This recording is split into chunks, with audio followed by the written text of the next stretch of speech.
मकबूल और मसनून दुआएं।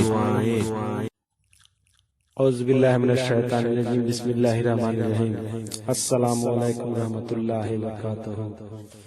जिस तरह से नमाज पढ़ने के लिए पाक और साफ होकर वजू के साथ नमाज पढ़ते हैं, उसी तरह रोजा की सहरी करने के लिए पाक और साफ होकर वजू के साथ सहरी करें और यह दुआ पढ़ें या जो दुआ सहरी के लिए आपको याद है उस दुआ को पढ़ के नियत कर लें।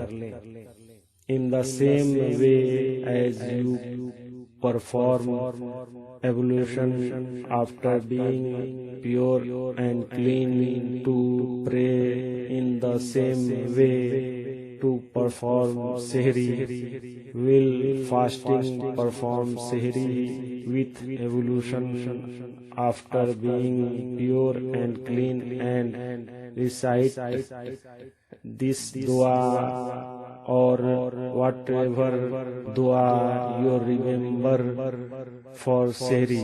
Read it and make an intention. रोजा रहने की दुआ, prayer for fasting. औज़ुबिल्लाहिमिनश्शैतानिर्रजीम बिस्मिल्लाहिर्रहमानिर्रहीम। वबेसौम गदिन नवैतो मिन सहरे रमजान, वबेसौम गदिन नवैतो मिन सहरे रमजान। मैंने माह रमजान के इस रोजे की नियत की। I intended this fast in the month of Ramzan. Thanks for watching.